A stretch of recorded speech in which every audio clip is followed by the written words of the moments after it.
রাজ্যসভার অধিবেশন কিন্তু দুপুর 2টো পর্যন্ত মুলতবি হয়ে গেল। তবে সবথেকে গুরুত্বপূর্ণ যে বিল তা কিন্তু ইতিমধ্যেই পেশ হয়ে গেল লোকসভায়, যে public examination prevention of unfair means amendment bill 2026 তা কিন্তু ইতিমধ্যেই পেশ করলেন কেন্দ্রমন্ত্রী জিতেন্দ্র সিং। আপনারা দেখলেন আলোচনার জন্য সময় দিতে চান লোকসভা স্পিকার ওম বিড়লা। তিনি বলছেন অত্যন্ত গুরুত্বপূর্ণ এই বিল, তিনি চান সকলেই নিজের নিজের মতামত দিন, বিরোধীরা তারাও যেন নিজেদের মত প্রকাশ করেন এবং তারপরে যেন এটা নিয়ে একটা বড়সড় আলোচনার জন্য সংসদে তিনি সময় দিতে তৈরি। যদিও হইহট্টগোলের জন্য বেলা 2টো পর্যন্ত লোকসভার অধিবেশন মুলতবি হয়ে গেল, অন্যদিকে রাজ্যসভার অধিবেশন আগেই কিন্তু বেলা 2টো পর্যন্ত মুলতবি হয়ে গেছে।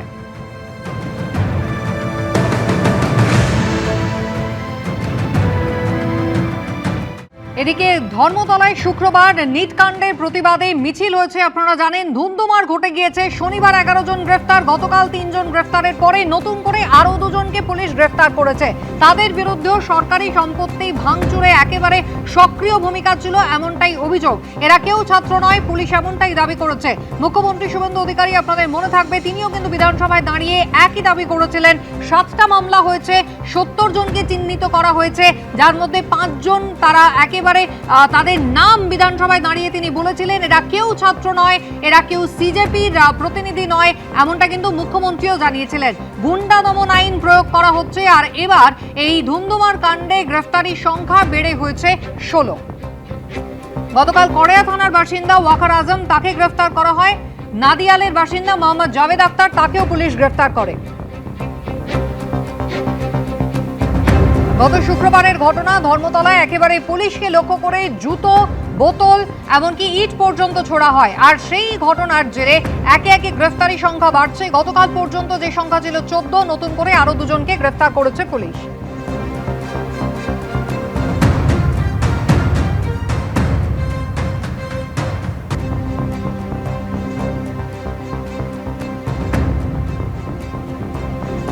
আবির দত্ত আমাদের প্রতিনিধি রয়েছেন টেলিফোন লাইনে। আবির, আরো 2 জনকে গ্রেফতার করা হয়েছে, এরা কারা, কি অভিযোগ এদের বিরুদ্ধে?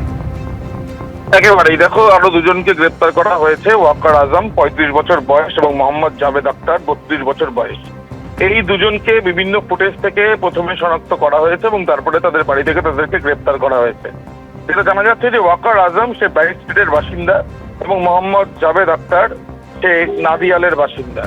এই যে 2 জন ছাড়াও এর আগে যে 14 জনকে গ্রেফতার করা হয়েছিল, তাদেরকে 2 দিনের পুলিশ হেফাজতের নির্দেশ গতকাল আদালত দেয়।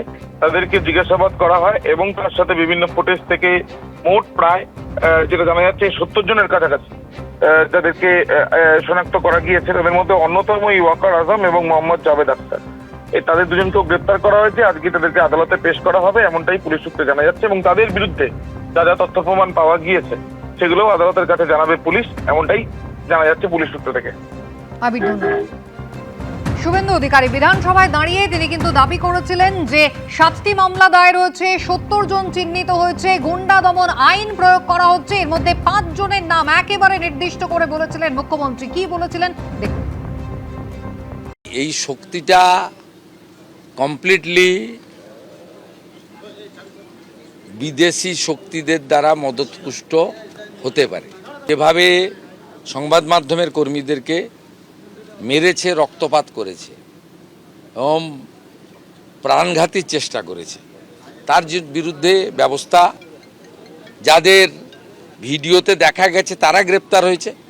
এদের সঙ্গে ককরোচ পার্টি, নিট আন্দোলনের কোনো সম্পর্ক নেই।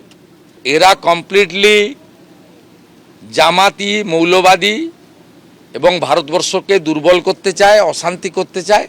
এবিপি আনন্দ, এগিয়ে থাকে, এগিয়ে রাখে।